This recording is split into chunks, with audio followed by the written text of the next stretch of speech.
Assalamualaikum warahmatullahi wabarakatuh. Perkenalkan kami dari kelompok SMA Negeri 7. Purworejo akan mempresentasikan terkait dengan tugas dari ruang kolaborasi di topik 5 untuk analisis literatur. Untuk jurnal yang kami dapatkan atau kami dapatkan adalah terkait dengan implementasi pendidikan inklusif dengan isu kesenjangan akses dan tren yang dibuat oleh Ahmad Ali Mustafa, Jumriyani, dan Rosdiana dari Universitas Islam Negeri Alaidin Makassar. Untuk kelompok kami yang beranggotakan Asminin Tias Wirnovita, Fatur Rahman Alfarisi, Friska Putri Agilia, Nanda Tripangestu, dan Sofia Lina Nafisa. Untuk materi yang pertama akan dibacakan oleh saya sendiri, Nanda Tripangestu. Terkait dengan abstrak dari jurnal ini, mengenai pendidikan inklusif merupakan pendekatan pendidikan yang bertujuan untuk memberikan kesempatan belajar yang setara bagi semua peserta didik, termasuk mereka yang memiliki kebutuhan khusus. Namun, implementasi pendidikan inklusif di berbagai daerah masih dihadapkan pada tantangan besar, terutama terkait dengan kesenjangan akses dan perbedaan tren kebijakan. Penelitian ini bertujuan untuk mengeksplorasi faktor-faktor yang mempengaruhi pelaksanaan pendidikan inklusif di Indonesia, serta menganalisis berbagai hambatan yang dihadapi oleh institusi pendidikan dalam mewujudkan lingkungan belajar yang ramah dan setara. Selanjutnya akan dibantu jelaskan oleh Rizka Putri Agilia. Baik. Di penelitian ini menggunakan metode studi literatur yang memiliki hasil penelitian ada kesenjangan akses sarana dan prasarana, kemudian kurangnya tenaga pendidik yang terlatih, dan kesenjangan strata sosial, perbedaan pemahaman tentang pendidikan inklusi, dan kebijakan pendidikan yang belum konsisten. Kemudian untuk yang selanjutnya, ya udah.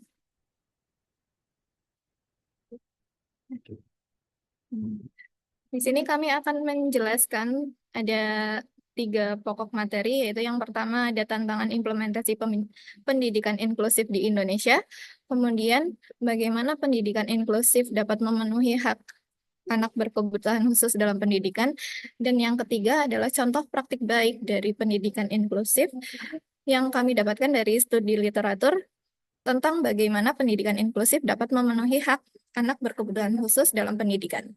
Selanjutnya akan dijelaskan oleh Asmi.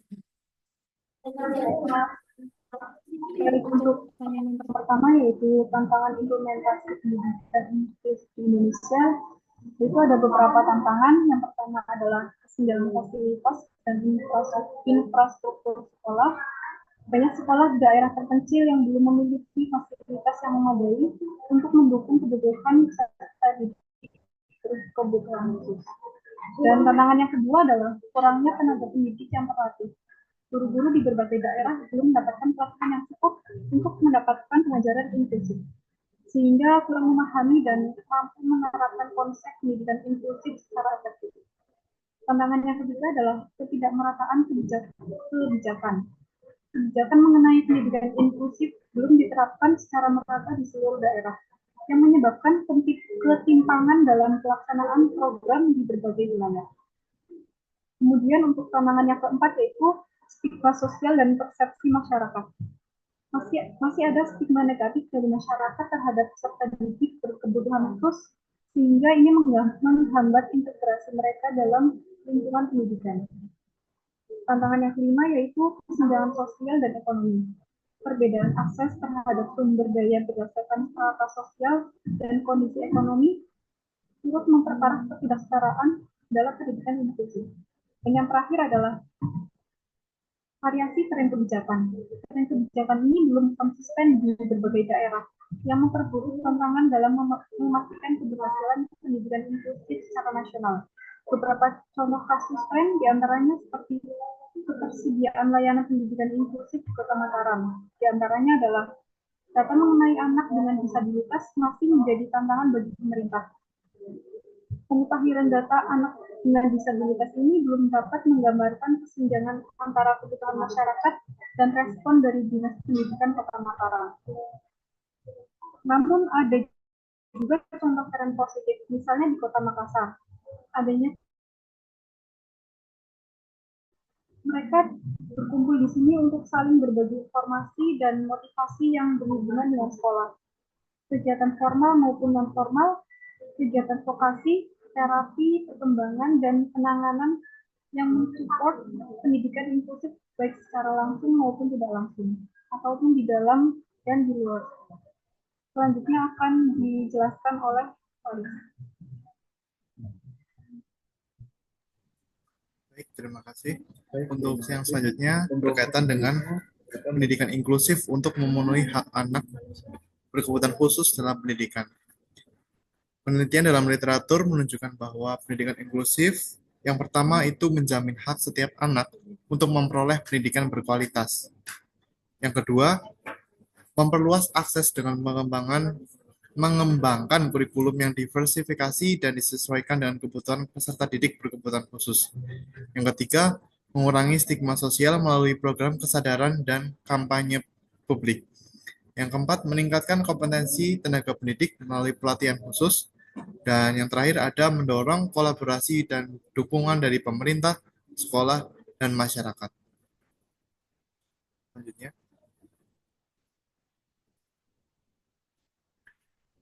Untuk kesimpulan dari bagian ini, implementasi pendidikan inklusif di Indonesia masih menghadapi banyak tantangan, mulai dari fasilitas yang tidak memadai, kurangnya pelatihan pendidik, ketidakmerataan kebijakan, hingga stigma sosial. Namun, dengan strategi yang tepat, seperti diversifikasi, kurikulum, pelatihan guru, serta kolaborasi lintas sektor pendidikan inklusif, mampu memenuhi hak anak berkebutuhan khusus untuk mendapatkan pendidikan yang adil, setara, dan bermutu. Rencana aksi perlu terus dikembangkan agar keberlanjutan dan efektivitasnya semakin meningkat. Untuk selanjutnya akan dilanjutkan oleh Mbak Sofi.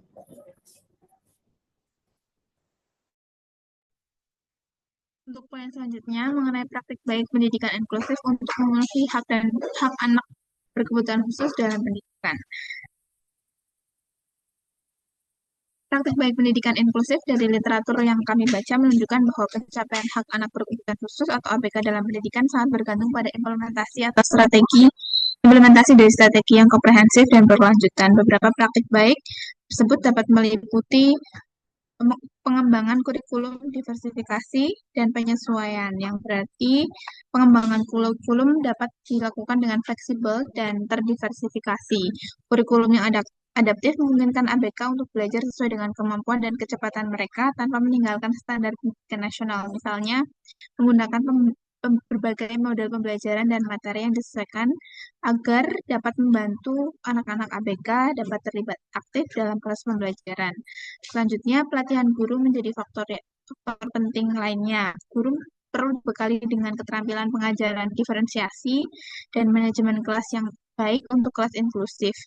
Melalui pelatihan ini, guru mampu menciptakan lingkungan belajar yang ramah, mendukung keberagaman, dan mampu mengatasi tantangan di dalam kelas inklusi.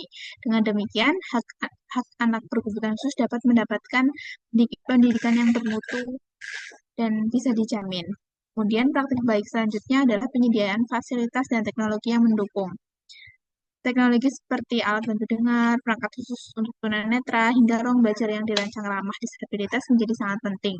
Semua ini bertujuan agar ABK dapat belajar secara mandiri, aktif, dan merasa setara dengan teman-temannya. Pendidikan inklusif tidak hanya soal fisik, tapi juga tentang budaya. Maka, praktik baik selanjutnya adalah membentuk lingkungan sekolah yang inklusif dan bebas stigma. Jadi, sekolah harus bisa membangun lingkungan yang penuh penerimaan, di mana keluarga sekolah sadar dan terlibat dalam pendidikan ABK agar anak-anak ABK dapat merasa diterima, dihormati, dan berani untuk mengekspresikan diri. Selanjutnya, keterlibatan orang tua dan komunitas juga tak kalah penting. Dengan menjalin kolaborasi antar sekolah, keluarga, dan masyarakat, maka dapat membantu menciptakan rasa aman dan partisipasi sosial yang lebih besar bagi anak-anak. Selanjutnya, untuk kesimpulannya, jadi sebagai penutup, praktik baik pendidikan inklusif memerlukan pendekatan yang multidimensi, di mana perlu adanya kurikulum yang adaptif, pelatihan guru, penyediaan fasilitas, budaya inklusif, hingga kolaborasi dengan orang tua dan masyarakat. Semuanya saling melengkapi. Dengan pendekatan ini, hak anak berkebutuhan khusus atas pendidikan yang bermutu, setara, dan manusiawi dapat benar-benar diwujudkan. Demikian yang dapat kami sampaikan. Terima kasih atas perhatiannya. Semoga materi ini dapat membantu untuk mengingat dan menguatkan komitmen kita untuk mewujudkan kelas inklusif. Assalamualaikum warahmatullahi wabarakatuh.